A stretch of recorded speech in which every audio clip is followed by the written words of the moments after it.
sometimes parents get it, and they do eventually, but unfortunately there are some that just don't get it. So hopefully you fall in the first bracket. Try to. Try to.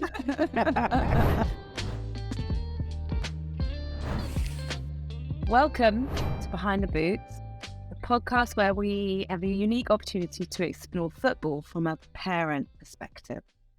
And we are very privileged to have Kenny Brown with us today, who, my goodness, she just got a massive roster of things. So, obviously, a former professional footballer. You've been so many clubs, Kenny: West Ham, Reading, Southend, Crystal Palace. The list goes on, and some parents won't necessarily know that, so it's important to mention that. Obviously, you're an experienced coach. You've been a manager. You are now an academy manager for West Ham, but have also managed Millwall. And, of course, you are a father to two sons who have in and been through the youth football. So we want to draw on so much wisdom from you today. But let's start with your sort of beginnings as a professional footballer. And in particular, Kenny, because we've got so many parents that are going to be listening to this. What was it like for you as a youngster and being supported by family members, mum and dad, carers, or whatever the landscape was at the time? How was that journey for you and for them?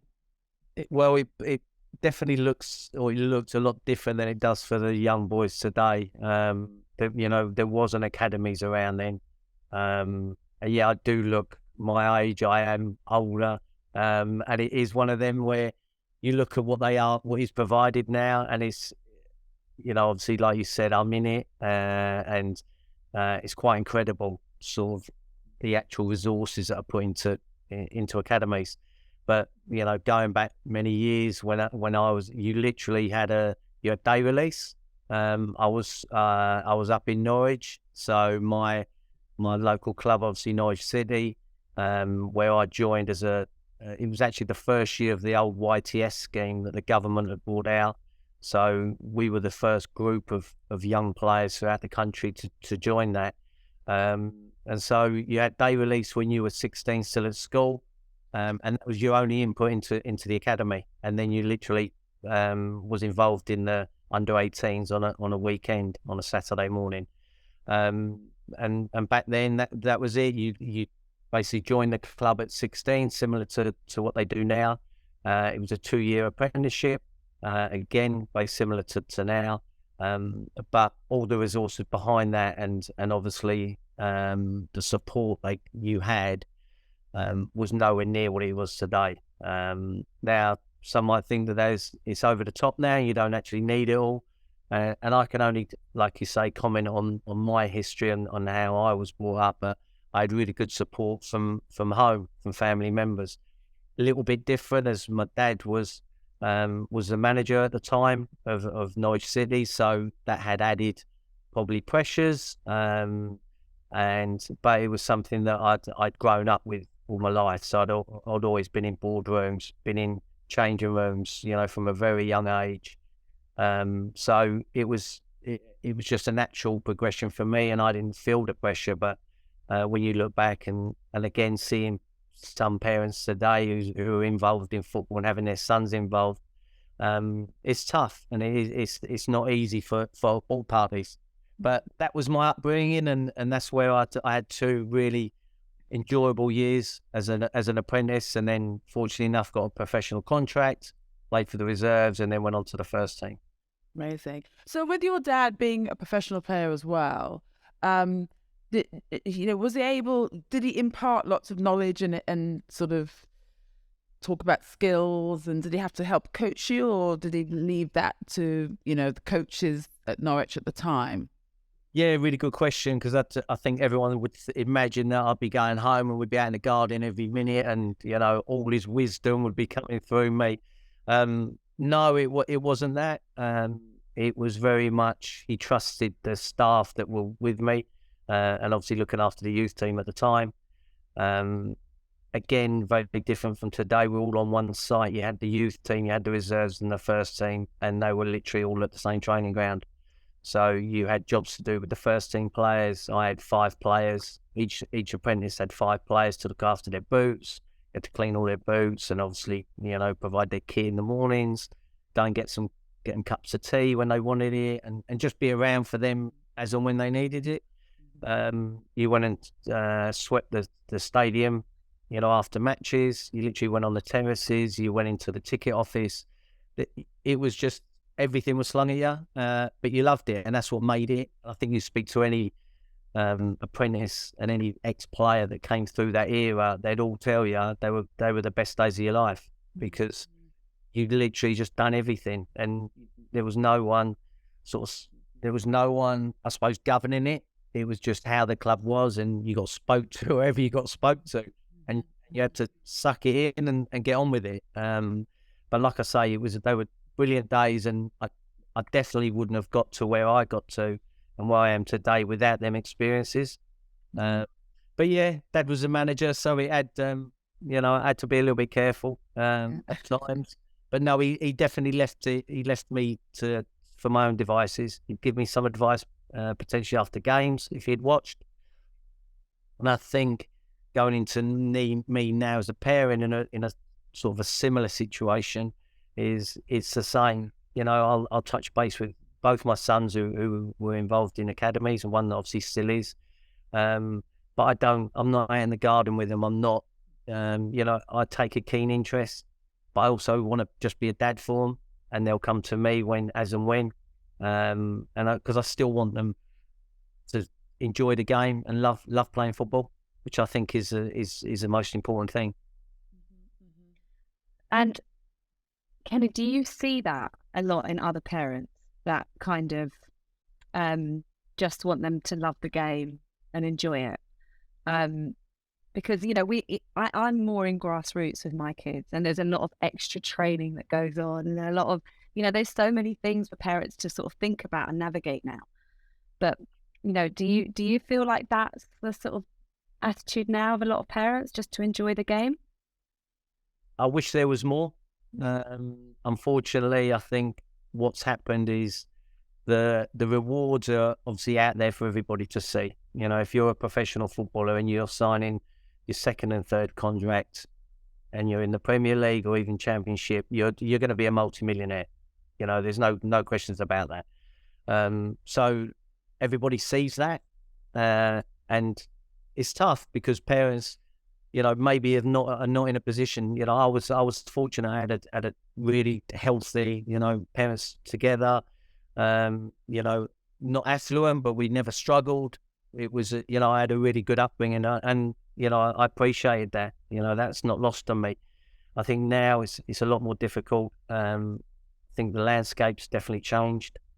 You still have people that've got really good support, brilliant, but then again, we have to be mindful of the ones that don't, and see where we can then add our value to them.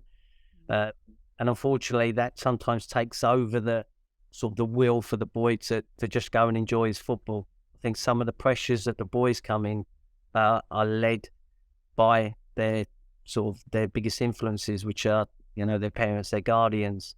So we try and drill it into the boys to keep enjoying it, to keep coming in with energy, and it's important that our staff are like that as well at the club and at the clubs I've been at. I think we've got to be very mindful of that.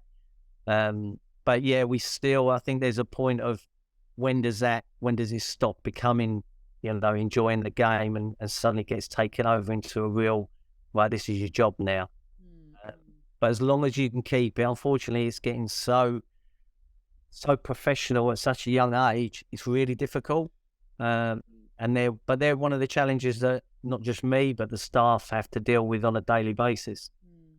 Kenny, what does good support look like from when you think about the parent experience? If you had this wish list of what you'd like from parents, what would that be? I think just let the boy or girl be the driver, as in respect of when we know the commitment that parents have to do. We talk about the players, they come in, potentially up to 4 times a week with us, 2 hours, and wherever they're traveling from, they've got to do that. They're coming straight from school, so you're having a look at food, you're having a look at obviously transport, just their general welfare. And because telling people, oh yeah, just enjoy the game is one thing, keep enjoying your football, but if all this is on the back of a long day at school, and then they're not eating because they haven't got that support, and they have to make their own way to the, where we're based, obviously in East London, in Essex, you have to, boys come to us by their own means. They get on public transport, they're getting on trains, they're getting on buses, and also financially, they might not be able to provide that. So they come to us after a long day at school, and then we expected them to now go and do, 2 hours of energy and put everything into it, when actually, they're not ready for that. So we can provide some of that support, but I think it's more understanding of everybody's background, really getting to know the boy, so that when they come into us, we get as much information as we can. So, we can support in different areas, and it's very much individualized. We have to take care of that. We've got to know where they're coming from, what school they're like. We have information from their schools. We're always in contact with them. So if there's any good and bad things that are happening at school, we're aware of it. If they're playing school games, if they're playing for their district, just to keep us aware of it. We want to encourage that as well, so that we can balance up their life, and we can balance up their time with us. And whether it means training like all the other boys, or they've had a tough rugby match the day before, then we might give them less time playing wise. But as long as we're open with it, and sort of that's communicated with the boy and the parents, but support wise as well, injuries and just being there for them, just knowing that they can come into a safe place. There's no one will be judged. They won't be getting judged, and they can just come and talk to you and find out about their hobbies, who do they support, and just all these things around building relationships. And for me, that's a massive thing, for not just for players, but for staff as well. That's really insightful, actually, because a lot of people, I know that different academies will work in different ways, and they'll be set up differently. But that's encouraging, because some, there's maybe this unwritten thing that parents feel, this fear that if we say too much to a club, it's going to go against them.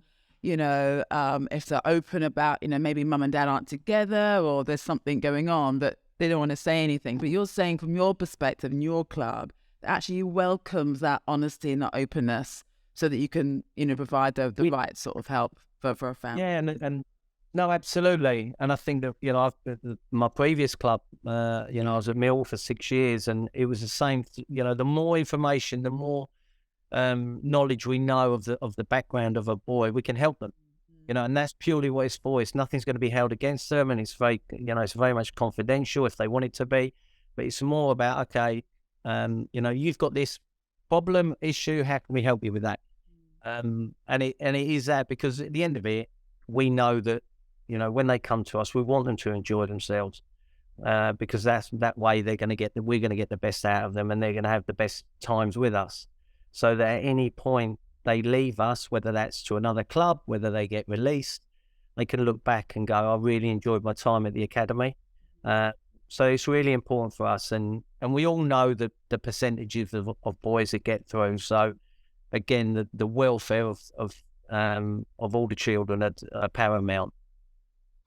Love that. And Kenny, you've got 2 sons that have been in academies, right?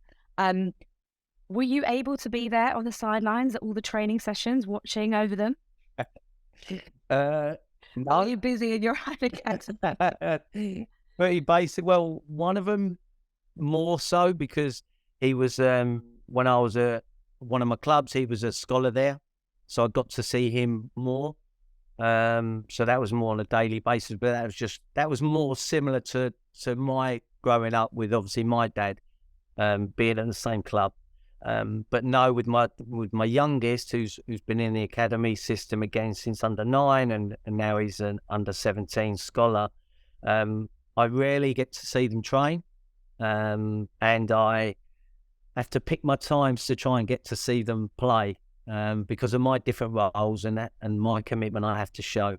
So, I mean, what I would say though is the clubs, or the club that my youngest is at the moment has always been really cooperative with things like that, and they'd understand that I haven't been there for a lot of the games, and but I would get the odd phone call just to keep me up to speed, and it wasn't asked for, and it didn't have to be given, but it was just a thought. I think that they understood my circumstances, obviously being in the game, and it would just be a phone call of, you know, a couple of minutes, just saying observations that maybe obviously I haven't had the opportunity to see, or as always, boys don't tend to tell their dads everything, and they go, you know, they might shell up a little bit, and especially in my position, again, it's not always, they're not always easy conversations. So I appreciate that, and I think that I've took that into my role here as well.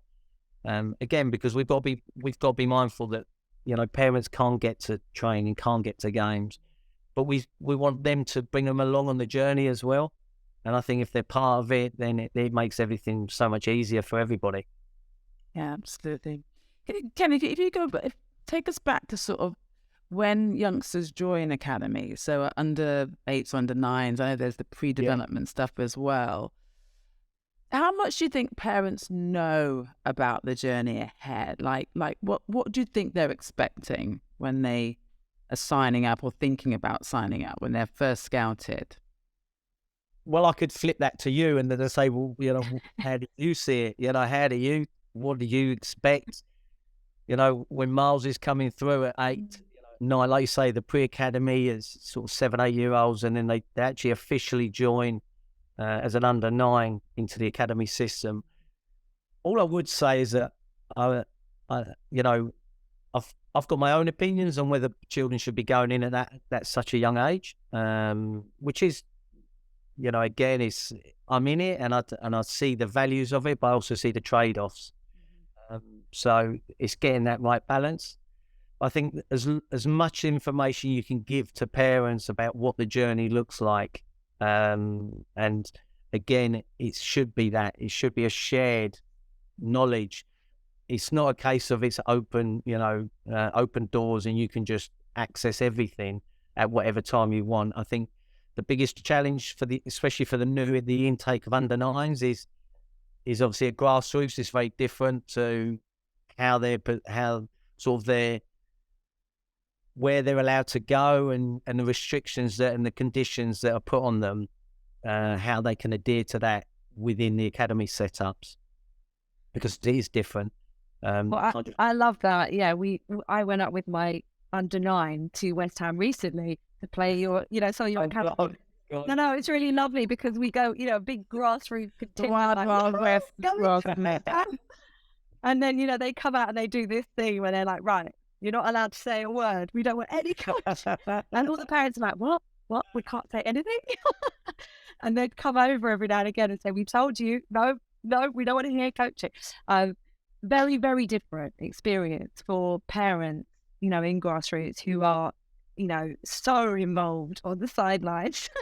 Yeah. And why is that? Why is that important for parents, do you think? You know, coming into an environment like that, not to be, you know, down the sidelines or...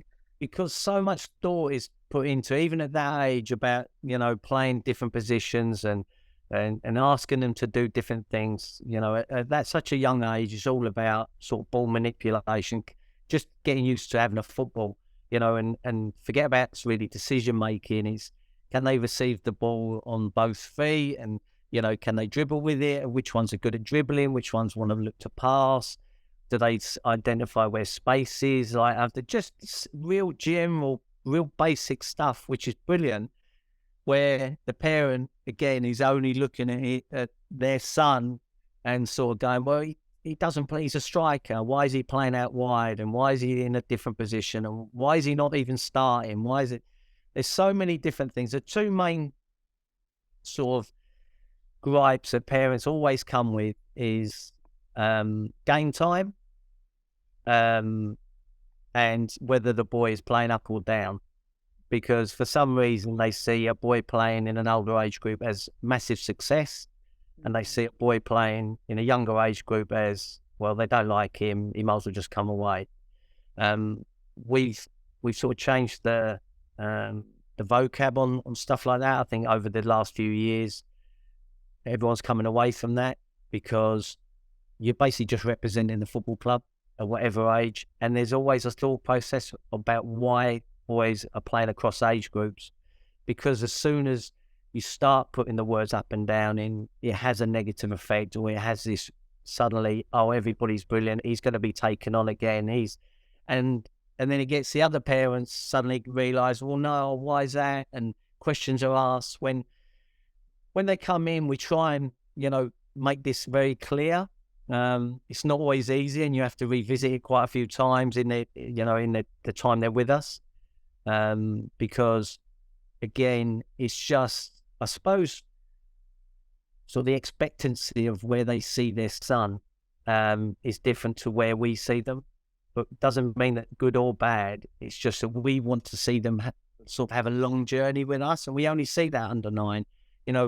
We don't want to, and we shouldn't have to.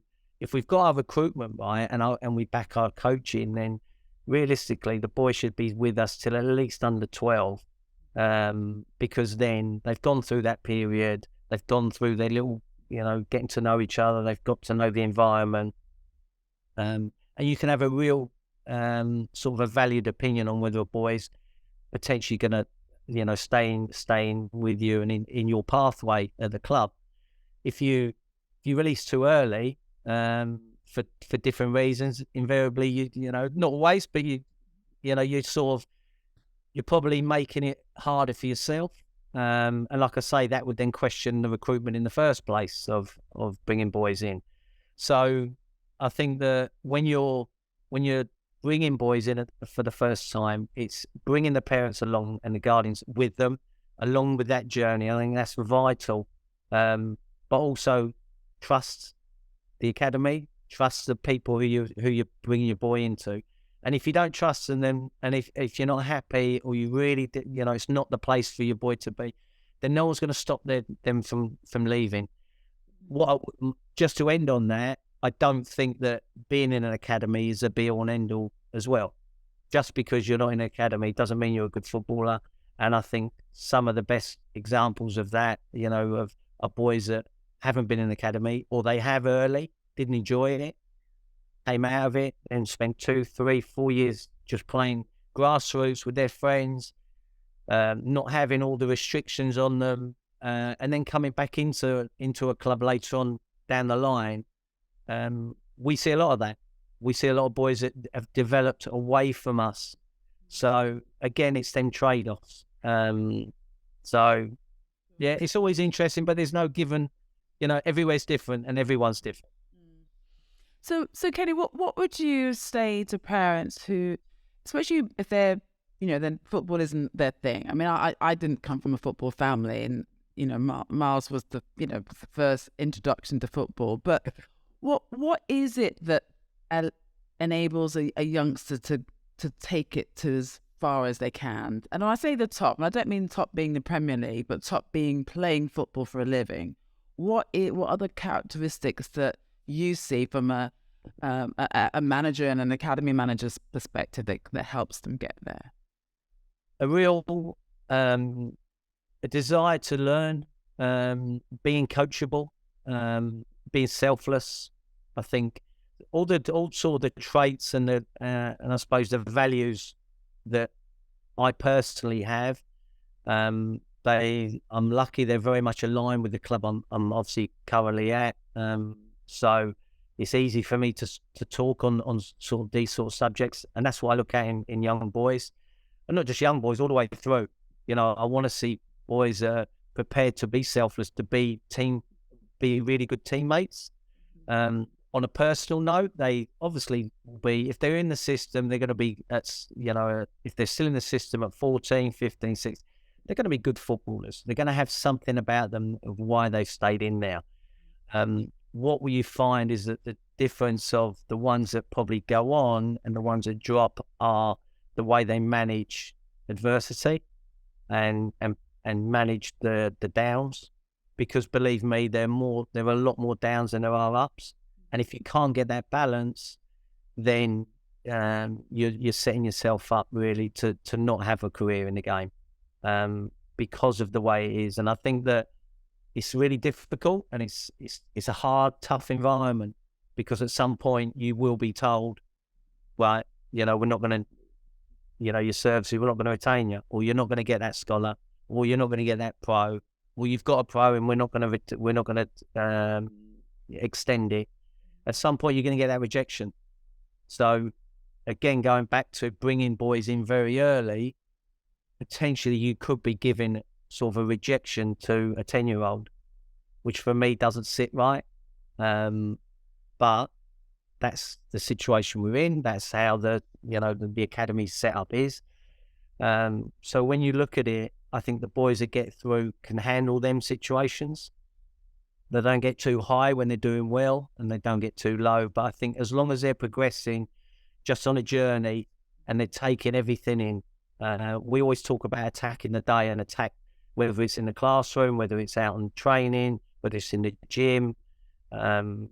Just always get as much out of it as you possibly can. Don't lose a day, because every day that you're losing something, someone else is doing it. So again, it doesn't mean going living, breathing football, and as soon as you leave football, go out, go back home, get another football out, analyse the game. We appreciate boys and children have still got to be children, and we want them to go and play with their mates, go and play other sports, go and do that. But when they come in with us, just show a real dedication to and respect to their teammates and their staff, because you see what goes into everything. To have a boy come in and sort of jog around or not really show any care, and can't wait to get off the pitch, for me that then shows he doesn't really want to be there, and then you'll question whether he's got any longevity in the game. I don't know if that answered your question. Yeah, no, absolutely. And just following on from that, Kenny. So let's say a youngster, boy, girl's got all these sort of, characteristics and desire and hunger and all those things that you've mentioned. Can they still get through this journey if the parent is a little bit challenging for the club? Is there, we've had situations on, talking to parents on our podcast that, a particular dad was kind of apologetic that he'd been a bit of a nightmare, and seemingly that could have impacted his son's opportunities. Is that a thing? Does that happen? Massively. Yeah, massively. Unfortunately, it's not common, but it does happen. And you do see an actual change in parents the longer they're in your system. You do see a change, or you see a change when they may have been released from a club, and suddenly they think, oh, hang on a minute, and then they go into another club and they sort of do take a step back, and they sort of go, well, okay, look, it hasn't worked. Get on with it now. And and kids are resilient. They'll get on with it. But yeah, unfortunately, you do. If what we try and see, or what you don't want to see, should I say, is the parent wanting it more than the boy. And if that's the case, then you'd have real concerns. And unfortunately, at some point, there is that. Some parents are more demanding than others. And like when we spoke earlier about being open and having that communication, there is a cut-off point. We don't have parents speaking to any of our staff straight after games. We always ask them to sleep on it, because 99 times out of 100, every time they say something after a game, or they want to have a phone call, or they want to literally confront a coach, the next day they ring back and go, oh, look, I'm really sorry about that. Really apologise. So we take that out of the equation. If they want to come and have an actual meeting, then it's scheduled. They don't just turn up. It's scheduled, and it's done in the right way, and with the relevant staff there, with the boy, if they want the boy there. And again, it's because anything that's done, there's a thought process behind it, and everything that we do, you can justify. There's you look, and you've got to be able to be accountable. So there would be nothing personal. It would be purely because of this, and invariably the parents then suddenly realise, oh, actually, yeah. And once you have a couple of them conversations, they realise that actually you are coming from a good place, and then it eliminates ones down the line. So they ease off. But there are cases, unfortunately, and we still do get them, that the parents are just so demanding and so on it that invariably it's best that the boy does just leave you, and then go elsewhere, because they eat up so much of your time. You're actually giving more time to boys that and parents that don't particularly want to be there for whatever reason. So actually, your boys that do want to be there, show all the right traits. We say that a lot about, you've got to, spend time with the boys that are keen on developing, not the best players, just the ones that want to be there and want to help, and the ones that come to you and ask for help. They're the ones you want to be spending time with. So it's a balancing act, and you never get it right all the time. So I'm having I love it. I saw that. It's okay. I said energy saving. And Kenny, talking back to, I mean, I love that policy. It's almost something, could you adopt that with your children? Don't speak to them about the game for 24 hours. Yeah. When they get in the car afterwards. That's such a good tip, because, sometimes it looks urgent, doesn't it? Just sort of, you've been watching it and you've had all these ideas, but actually they just come off a pitch and they're knackered. Like, and all they want, they come in and go, what you got to eat? Yeah. Have you got something to eat for them when they come off the pitch? And then you can sit and go. I think we, and not just us, but obviously a lot of academies are doing such brilliant work on sort of doing parent workshops and just code of conducts and how you're supposed to behave, how we can help you. So that journey home is a massive one, because if you've just been beaten 6-0 at under 10s, and you're the goalie, you've let 6 goals in, you get in the car, the last thing you need is a parent going, what were you doing? Oh, you could have done better there. When all he wants to do is have something to eat and go and play on his PlayStation. And he'll come and talk to you and he'll say things down the line, because next day he's at school, that's forgotten about.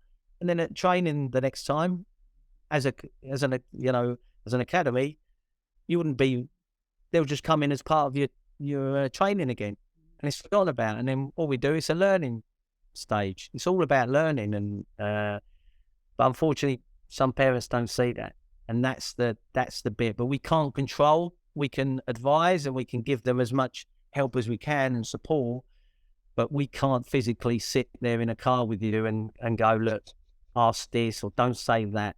It's down to you. And like I say, sometimes parents get it and they do eventually, but unfortunately there are some that just don't get it.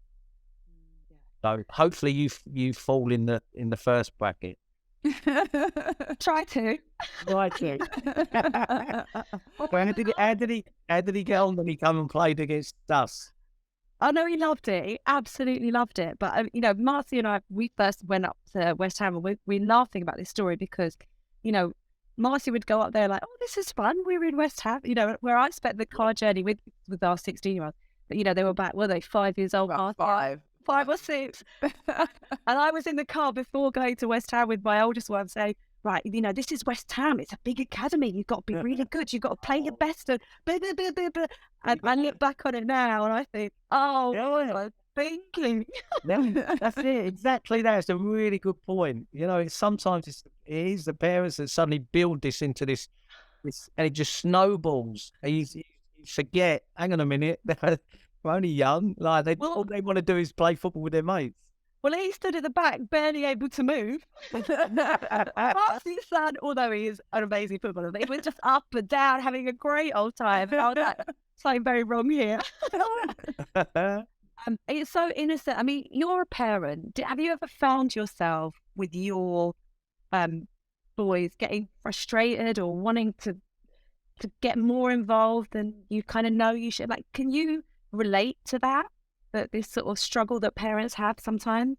Yeah, absolutely. I remember, when Marcy knows Lewis and how he is as a boy, and he's challenging.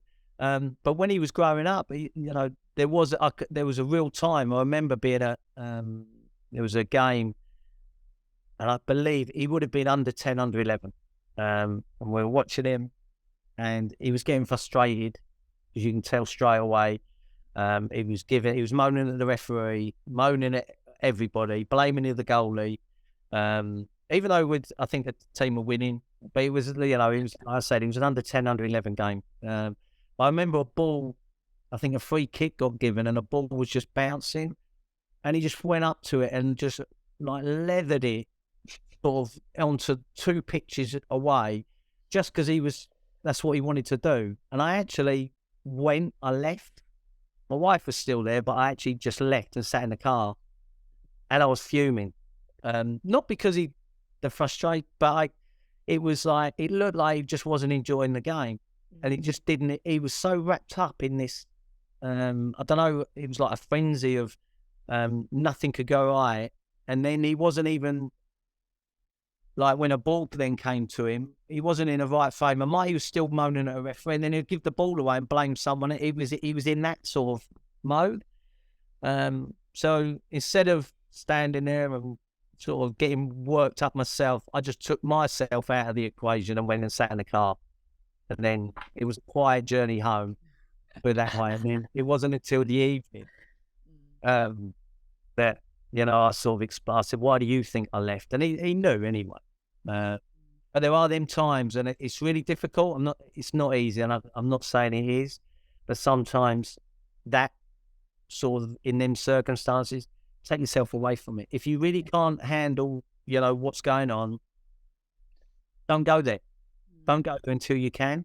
And it might be hard, but, you know, like we spoke earlier, I haven't seen half of the training, the games that my boys played.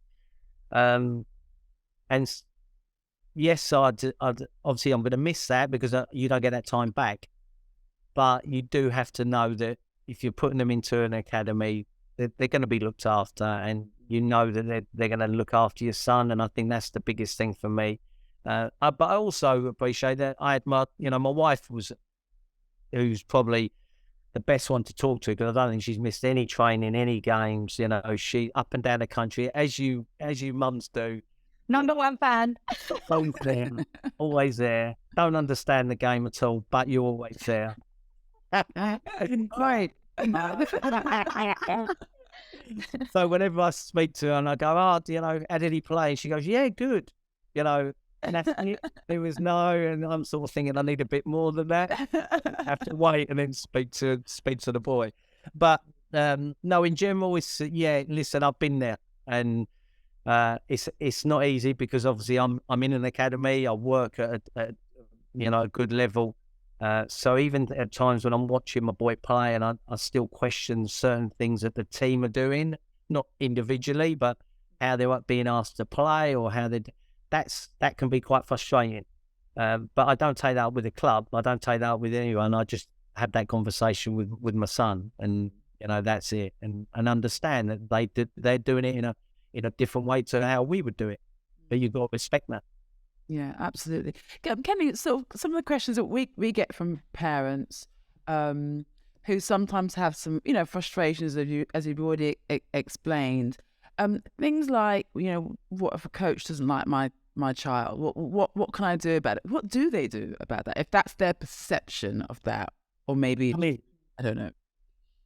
Like I say, and we try and get this when you're building up relationships, you know, you need, if they've got a frustration, they need to come and sort of address it as early as possible. But do it in the right way. You know, again, don't do it after a game, because no one's going to talk to you, and all you're going to do is get angry. You're going to say things that you don't mean. So wait until the next day or the next training session, and either drop a text to the coach or an email to myself or to the head of coaching to go, look, can we just have a meeting just to discuss? There's not one academy that would say, no, we're not meeting you. Everyone would take that in, and you would have a voice, and you'd be listened to, and then there'd be an explanation, and there'd be a rationale behind that. Like I said, I would say nearly 100% of the time, the parent will go away feeling better, and actually realizing that there is nothing personal, because there isn't.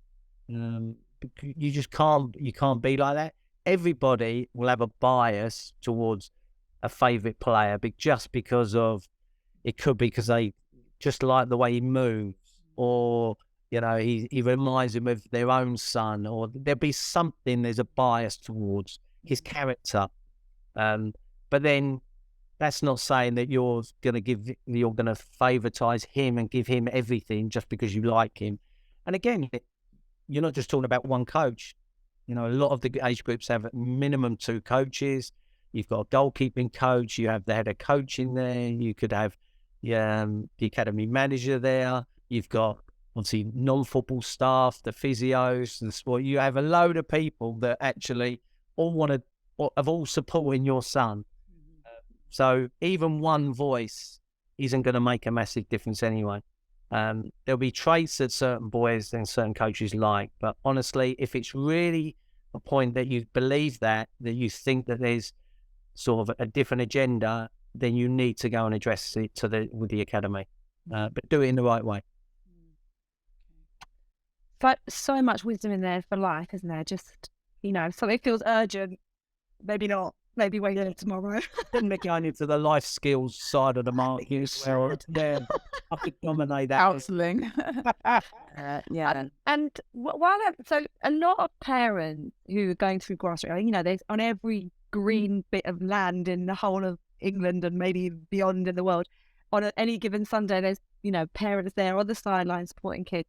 You've played at so many, you've been involved in football and you've played at so many different divisions. And what would you advise parents who've got sort of 14, 15-year-olds, they're in grassroots, they're playing at a good level, and to kind of keep that love of the game, keep involved in football? Like, have you got any, because sometimes, if they haven't made it, at that age, it's such a shame if they drop out, because I always just think it's such a fantastic sport to be a part of as a, No, it's again, really good question. I get asked that quite a bit, is when does it, have I missed the opportunity? And I said earlier, being in an academy isn't the be all and end all. It really isn't. There's no guarantee that if you're in an academy, you're going to make a footballer. And likewise, if you're not in one, that's it. You might as well go and find another career. All I would say is that if you, whatever level you're at, if you're playing at any level, at a decent level yourself, you won't get missed. Someone will always be able to see you. Now, that might be a school teacher, it might be just someone over the park who knows someone at academy, who knows someone at a club, who picks up the phone and goes, look, I was over walking my dog, I watched a game, oh my God, I found out there's a boy, you need to come and see him. That says, simple as it is.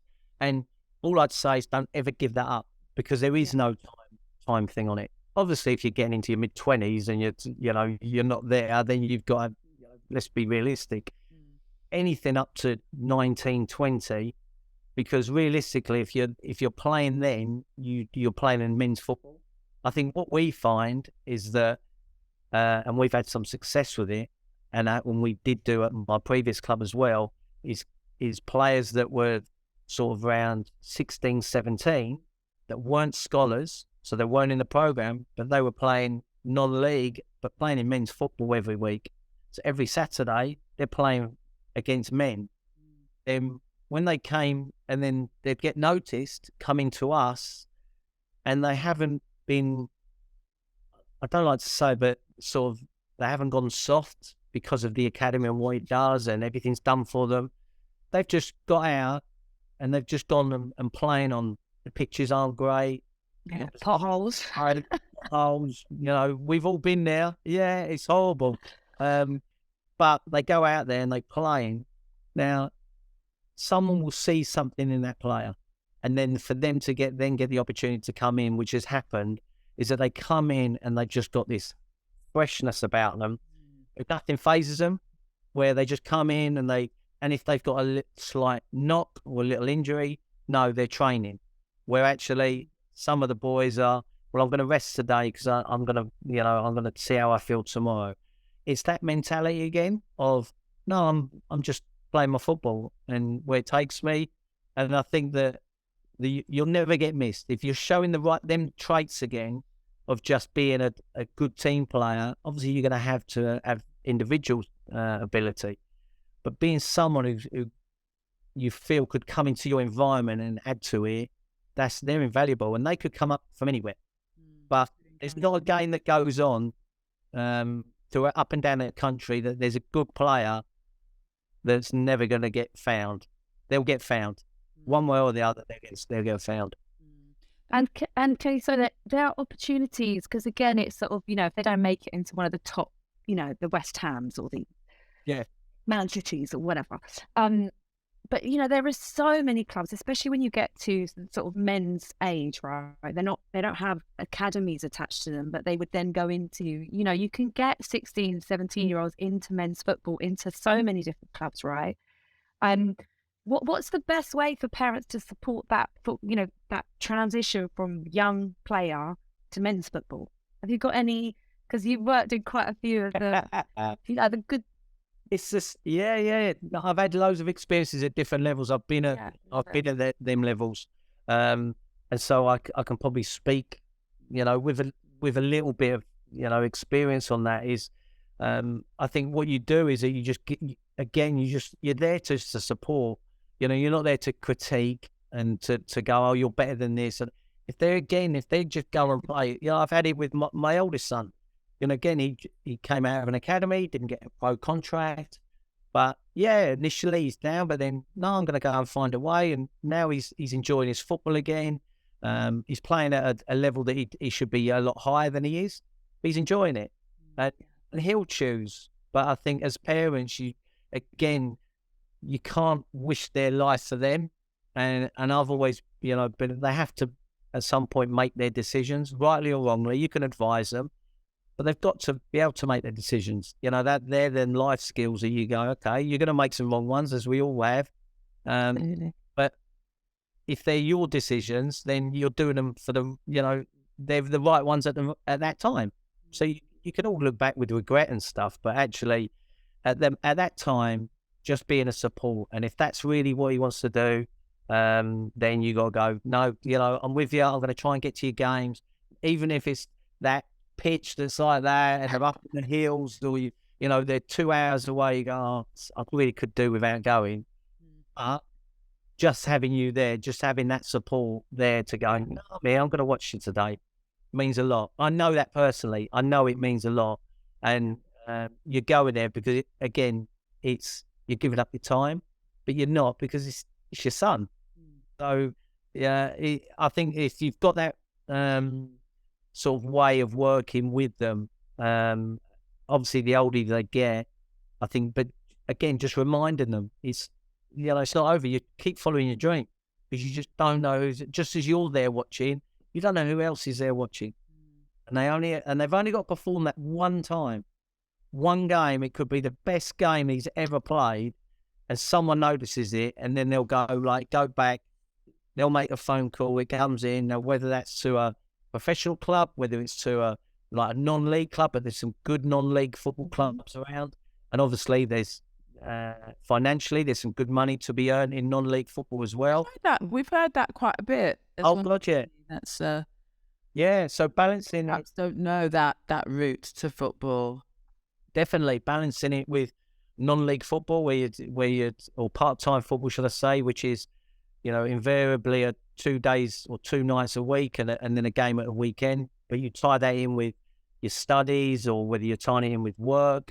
Some people work that way, and what you do find, and what has happened as well, is you've got players that are in part-time football, have got a good job, that actually professional clubs have come for them and they've turned them down, simply because that way of playing and working suits them, and giving up everything to go full-time doesn't suit them. So again, it's decisions that they'll make. But when you look back, and I look at some of the boys, some of the success stories, all the way along the line, they've had some adversity.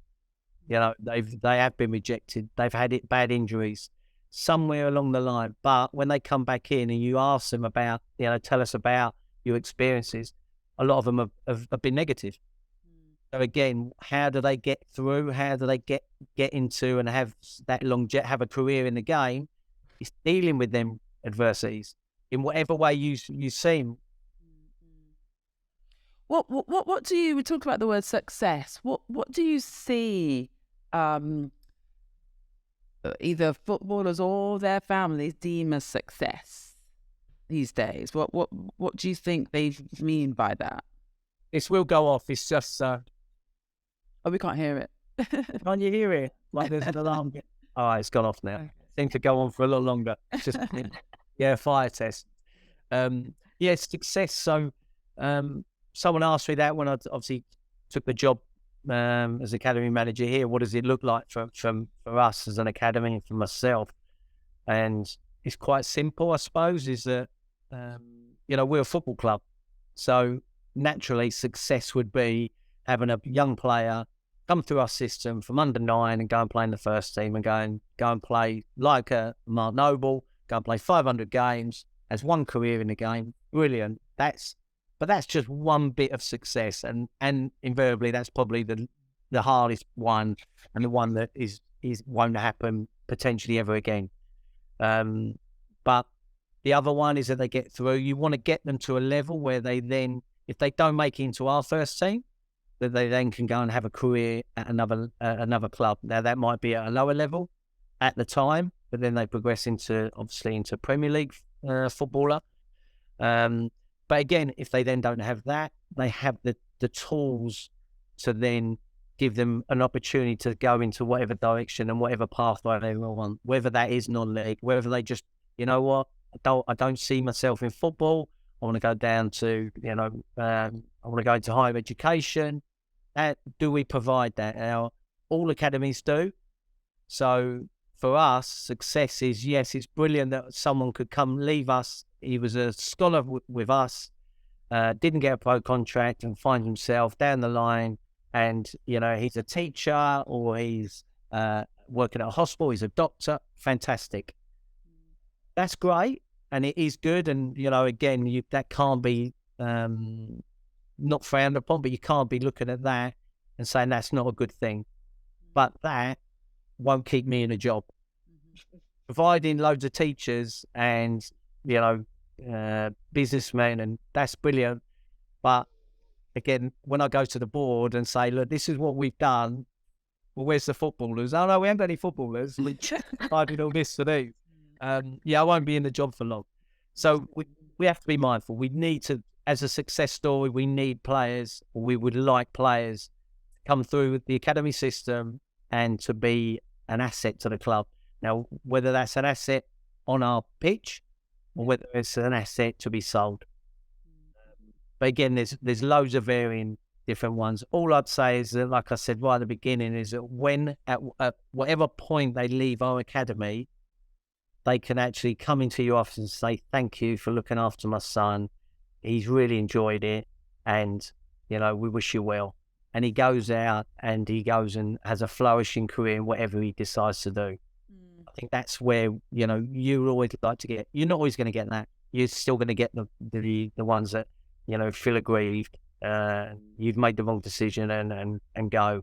I get that as well, but again, we're doing it all for the right reasons. And at some point there is it's that pyramid effect. You bring them all in, loads of kids at younger ages, and that's why it's so hard. It's a tough industry. It's really tough for players and for young boys to get through. So that is why the percentages of success stories like the Mark Nobles are very rare. And do you think, Kenny, it's just getting harder as sort of the younger they get, the more identified they get with being a footballer, and they create Instagram accounts or whatever they're on, Snapchat and TikTok or whatever. And, it becomes their identity so much more now. I mean, just more and more you can see from younger and younger, there's more pressure on young people coming into football. Is there anything that you would advise, or that you as a parent have thought around that kind of side of it? This sort of the identity side of football. Yeah, it's the biggest concern. Whenever you go on courses or you go onto like conferences and you're meeting with other staff and other clubs, the biggest thing is around social media. And the damage it can do. Also, there's obviously benefits of it. But unfortunately, there's so many downsides to it, and you have to be really careful.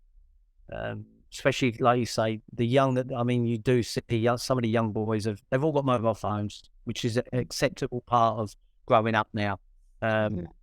So we have to change. I know before it was, no, that this is what we do. You're coming into us. You're going to adhere to everything. Where, we have to evolve as staff, and you have to now embrace that players are going to bring mobile phones in at a really young age. So you can't moan about it, but you can now start educating them around the benefits and also the cons of having an Instagram account, having Snapchat, and you don't have to look too hard or too far to find some serious cases where careers are finished because of it. Yeah. Now, if you're doing everything else, why would you put yourself in that position? And I'm lucky. I've got, like I said, 2 sons.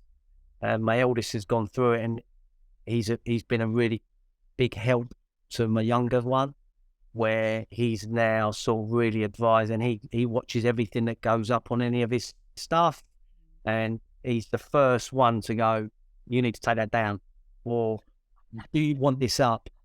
Because but he actually now got to a point where he looks after it, not in a management way, but just going, look, will you put this up? Do you think I should put this up? And then my oldest son would go, yeah, that's fine, put it up. So I think having an older sibling naturally helps, if he's sensible, which fortunately not. Mine is. But yeah, and then again, it's through workshops and through education with the parents. Do the parents know they're in their house? They're sleeping under that roof. Do they actually know what their son is doing on his mobile, on his laptop? Just making sure that you are aware of the boundaries. What boundaries do they set? It's really important, because, like I say, and it's not just, oh, it's okay, I deleted that, oh, that's gone. Historically, you can go back now. We've all seen cases of, up to 5-6 years ago, if not longer, and it's being addressed now. Now, you would hate for that to happen for a young boy who's sort of oblivious to it now, but shouldn't be. But again, it's all around education, I think. On that same topic, Kenny, it seems like also that you get parents often, account managed by mum and dad at, I don't know, kids like 7 or 8. Does that have any influence on the game? Is that helping? Is that not helping? I think it helps if all they're putting up are positive. They're not having actually comments on, or they're not being disrespectful, one to the club or to other teams. If it's purely had a great day, I saw I think Millwall played at Tottenham the weekend. So been at Tottenham's training ground, fantastic facility. So for a club like Millwall, when we go there, and I'm sure they've done the same this week, it's a big thing. And they go there and they said, the boy's name, played really well today, scored 2 goals. What a great day. Now, for me, that's what it should be for. Now, you're not promoting the boy. All you're doing is probably sharing it with, obviously friends and stuff that are on that site. He's not putting anything out there or anything that's disrespectful to the club, to the opposition. And also he's not, I think, promoting his own son. He's doing it for the right reasons. That's how I read it. Unfortunately, you do read some that are purely there to get out into the news, get people making that awareness that my boy's here. Everyone have a boot deal. Yes, Does exactly. that work? Unfortunately, my dealings, and I'm going to be totally honest, I think that it is a real thing. Yeah. At probably, I think the youngest they actually go to is under 12 at the moment. But when I say that, and these are the major companies, both come straight to the football club. They don't go to the boy. Yeah. They come through the front door. They come in and go, this is what we're looking at doing. Mm-hmm. And when I say that, it's very much, and these are the major companies. are going, okay, we're only selecting a handful of players in the country. And, you know, one of your boys, tell me about this boy, because he's been recommended. So you sort of talk about the boy, talk about his background, talk about, can we meet the parents? Yeah, what does it involve? But it's all very much out in the open. There's no monies involved. There's no anything like that. It's very much, look, we want you to wear our stuff, but only if you want to wear it, because we know, you know, if you like the clothes that you wear, it obviously helps. But you're not going to get, if you don't play, and we're not asking you to post stuff on your social media. There's nothing like that. It's building a relationship up with that boy, so that at a time when they can sign players, that the boy actually wants to do it. Now, you're not going to get it right, because obviously at 12 to 16, loads of things change. But that's why it's not like an academy system. Like they're a handful of boys up and down the country, and that's it. All the others are through agents and their representatives. And for having boots and getting boots is a common thing. It's not, it used to be, again, another sign of success and another sign of, oh, I'm brilliant, everybody loves me, I'm going to have a massive career because Nike are sending me some stuff. It's not like that. I think any boy that's in an academy, is definitely a Cat 1, will be getting boots, because it's not for the actual cost of it. They have some boots, they have maybe some clothes, and they wear them, they like them. If they then they don't sign contracts and stuff, but if they then go down the line and they do become successful, they've got that link in with Nike, or they've got that link in with Adidas, or with whatever company it is.